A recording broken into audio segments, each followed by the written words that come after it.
In today's video, let me walk you through on the way that you share a Pandora station. Whether you're trying to share it to your friends or on your social media, let me show you exactly on how it is done. First thing you need to do is head over to the exact station that you want to share. So all of your stations are visible inside of my collection. If you're inside of my collection, you can see all of the stations that you played or have created inside of Pandora. The way that you share a particular station is you just hover over the station and click on this three dotted line, and right here you have the option called share.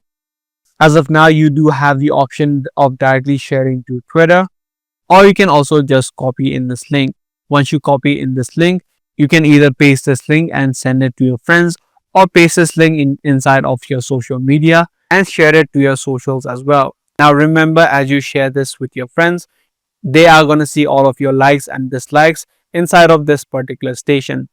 If they are not a premium user, and if they are a free or a plus user, they will first of all need to watch an ad before they are able to listen or play any of the songs inside of the station. So that is a downside, that they need to watch an ad if they do not have a premium account. So that's basically it on the way that you share a station inside of Pandora. If this video was helpful to you, do let us know by giving it a thumbs up. And if you are interested in more future videos just like this, make sure to hit that notification bell.